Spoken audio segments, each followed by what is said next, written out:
It's Wednesday. It's the first Wednesday of April, which means it is guest tip time here on Daily Tips that may or may not help you. And our guest tipper of the month is none other than Liz Hake. Liz, hello. Hi. Welcome to the pod and talk to us about a tip for the day. Absolutely. Hi. Happy to be here. First tip, say less and embrace the pause. Learn to be a more succinct speaker, and especially if you are trying to be a better negotiator and get what you want. Something that I do specifically is when I make a hard ask or something that I'm concerned about, when I'm holding the phone to my face, I physically move the phone away from my body while I wait for the response. Because ultimately, someone is going to fill that silence, and ideally, you want it to be the other person. And you use this in all kinds of negotiations? I use this in most negotiations, so especially when I'm working with other real estate agents or negotiating larger home sales in Seattle. I am using this when I'm making big asks for my clients.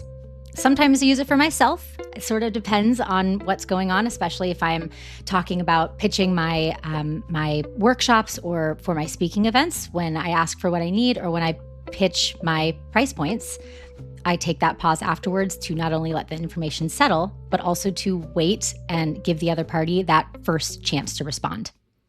I love this. I'm going to start moving my microphone away from my face to do this. Liz Hake, That's a great tip to kick off April. It's Wednesday the 2nd here on Daily Tips that may or may not help you. We will be back tomorrow with a tip with me and Ariel, and we'll be back next Wednesday with Liz Hake.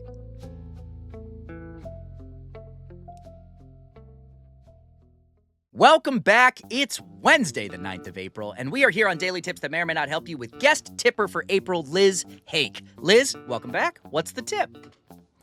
Become painfully good at expectation setting.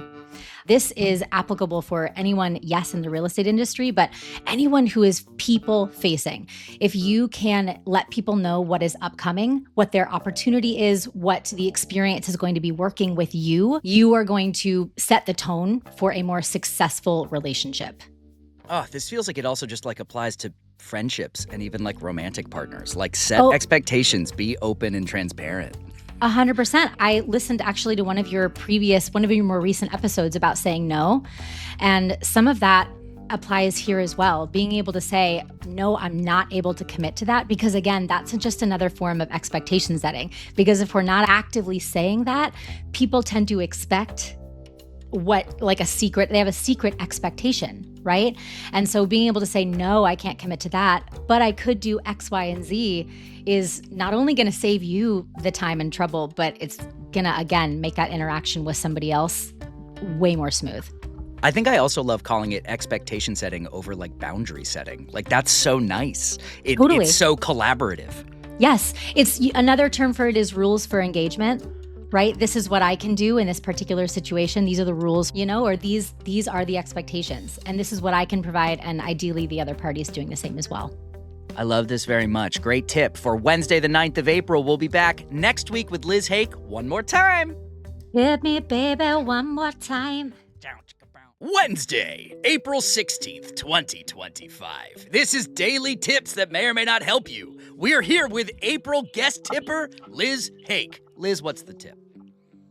I want you to use the three-legged stool of decision-making. It is often used in career and life choices, and it's kind of the idea that a strong decision will ideally support at least two of the three decision-making pillars. So the first one is personal fulfillment, which is life or experience betterment. So the question there is, does this choice enhance your quality of life, bring joy, or align with your personal values?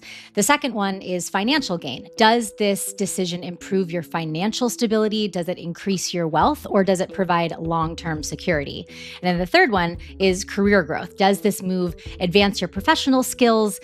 Does it make your reputation better, or does it support opportunities for future success?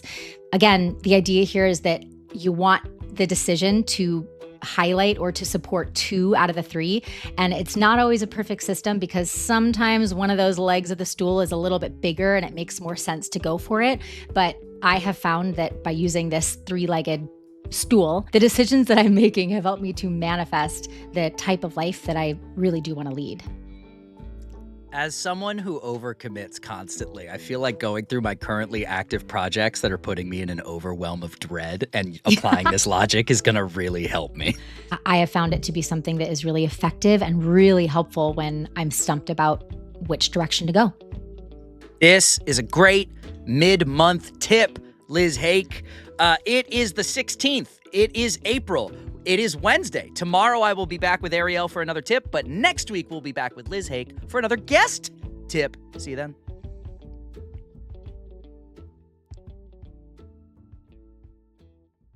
Hello, Liz Hake. It's a Wednesday in April, and you, if you didn't know by now, are our guest tipper of the month.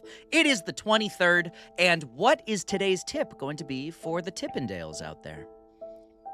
Once it is financially possible, pay people to learn about their expertise. This is something that I started doing once it was a good financial decision, but I learned that yes, of course, Google University is always there. YouTube University is always there.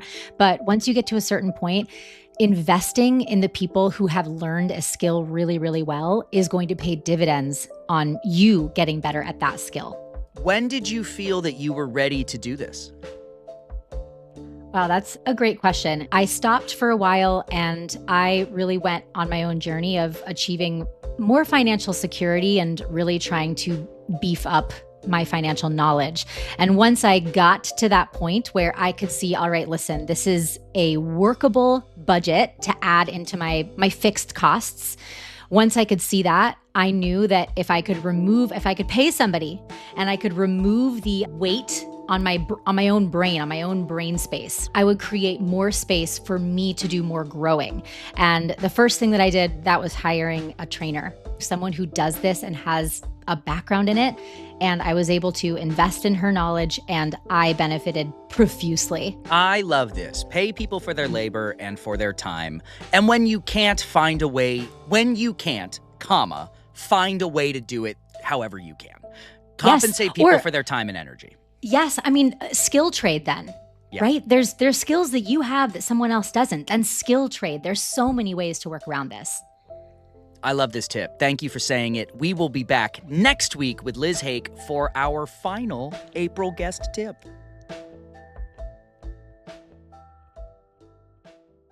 It is the final day of April. We are back with guest tipper Liz Hake because it's a Wednesday. It's rare that we get 5 Wednesdays in a month. So Liz Hake, hit us with the 5th tip from a guest this month. You're going to want to write this one down because this one is a true game changer.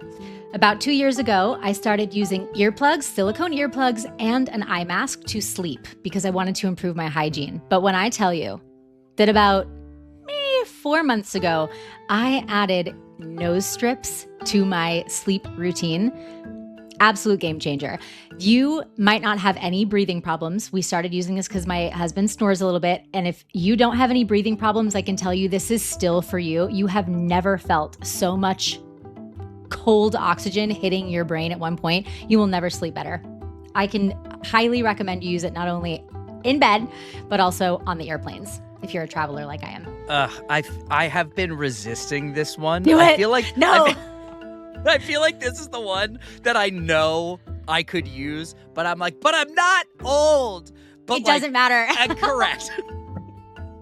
Yeah, you will get it. You will try it. And have you ever seen those commercials for, I think it's like Orbit gum, and it like goes in, or Dentine or something. It like goes inside her mouth and like there's all this cold air and she's like, that's how it feels in your brain. It is a magical experience. It does not matter if you have breathing issues. Go for it, add it, see what happens. You will have the best sleep of your life. I highly, highly, highly recommend. I mean, as pitches go, that might be the nudge to push me over the edge. And that's a great way to finish off April. Liz Hake, thank you so much for coming on the pod this month. Would you remind people where they might be able to find you if they want to learn more about nose strips or other things? Absolutely. You can find me on all social platforms at liz.hake or liz-hake. And you can also find me on my website for speaking, coaching, workshop, or real estate purposes at lizhake.com. Well, thank you. Have a wonderful rest of your week. And Tippendales, we will see you tomorrow for May 1st. Is that true? Yeah, there's 30 days in April. Nailed it. Is that true? Oh, God.